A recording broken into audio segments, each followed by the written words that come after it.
En el primer punto del examen de literatura de cuarto año correspondiente al año 2017-18, lo que tienen que hacer es buscar qué es el discurso literario y explicar las características.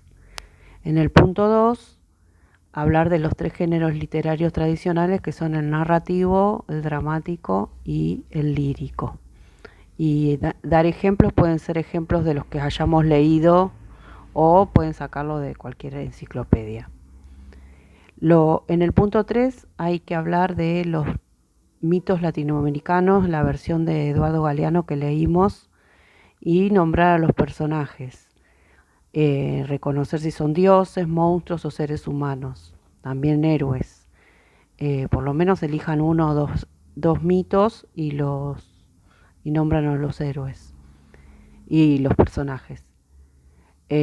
Van a elegir, en el punto 4, elegir un mito de esos latinoamericanos y contar qué origen se narra. Había uno que era el sol y la luna, otro que hablaba de el nacimiento del sol, otro que hablaba del nacimiento del hombre y la mujer. Recuerden avisarme si les faltan la bibliografía, que yo se los envío por el medio que me digan.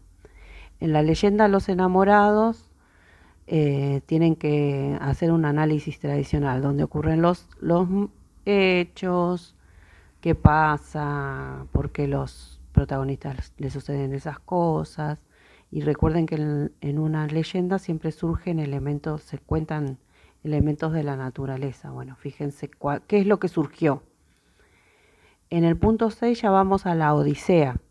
Nosotros leímos por lo menos 3 o 4 cantos.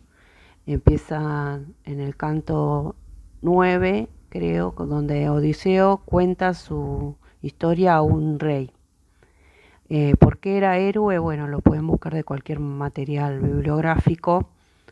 En el punto que sigue vamos a trabajar con el periplo del héroe, que es ese círculo que muestra cuál es el recorrido de cualquier héroe. Hay una partida, después tiene que pasar distintas pruebas, y cuando vuelve cambiado, vuelve transformado. Entonces lo que yo les pregunto es, en algunas de las aventuras, por ejemplo, cuando se encuentran con el cíclope, o cuando desciende a los infiernos, o cuando y se encuentra con Circe, a la isla de Circe. En el punto 8 ya pasamos a el Cid, ¿sí? Bueno, el Cid sufre un castigo del rey, y ustedes tienen que decir qué cosas hace para poder recuperar la venia del rey, para que el rey lo recupere, le permita recuperar su lugar. Hay 3 cantos y en la segunda, y lo que todo gira en torno al honor del Cid y la pérdida y recuperación de la honra u honor. En el segundo canto ya estamos hablando de que él pierde la honra por algo que le hacen a sus hijas, ¿sí? Y lo que se les pregunta es cómo la recupera a esa honra y quiénes lo ayudan. Ya en el punto 10 vamos a pasar a otro personaje literario, en este caso es la obra cumbre de la literatura argentina, por lo menos para muchos teóricos, que es el Martín Fierro. Es un personaje que vivía en el campo, y bueno, lo que les pido es que hagan un resumen de las etapas de la vida, o sea, cuando él estaba bien, después sufre pérdida, después se tiene que ir y después regresa, ¿sí? Y cuáles son los acontecimientos que lo perjudican. Eso pasa en la primera parte, se vuelve un gaucho matrero. El gaucho matrero es un gaucho perseguido, que tiene que huir porque no tiene patrón y por alguna razón lo persiguen. En el 11 ya tienen que ir directamente a la obra y citar algunos fragmentos donde se nota cómo hablaba la gente del campo. Por ejemplo, en vez de decir rodeado, dice rodeado. Ese es un giro típico que José Hernández imitó de la manera de hablar. Después hay unos cantos donde Martín Fierro, primero el Visco Vizcacha y después Martín Fierro le dan consejos a los chicos, a los hijos de Fierro y al hijo de Cruz. Y ahí, por ejemplo, hay muchos, ¿cómo se llama? Muchos refranes, ¿sí? Perdón por lo difuso. En la 12 le pregunto cuál es la relación de Martín Fierro con la ley, ¿sí? Porque él en la primera parte está enojado con la ley, con la justicia y el gobierno, y hay bastantes críticas dentro del poema, porque por esa razón él se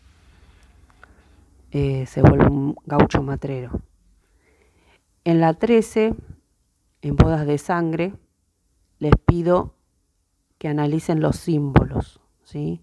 Un símbolo es una palabra que tiene otros significados ocultos. Por ejemplo, cuando nosotros vimos símbolos, estuvimos viendo la paloma, que simboliza para el ser humano. Generalmente la paloma blanca simboliza la paz. Desde la Edad Media nos quedó este símbolo que tiene que ver con la mala suerte, que es el gato negro.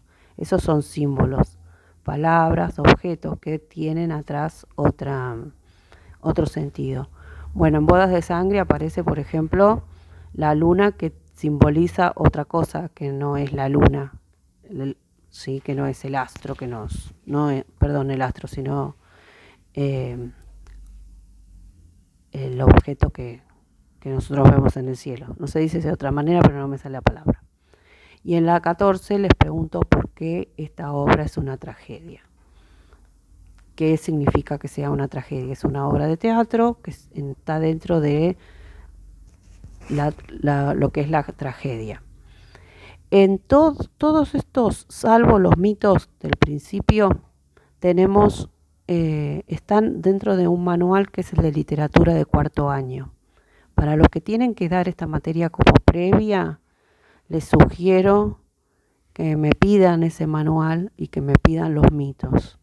Las materias previas van a ser evaluadas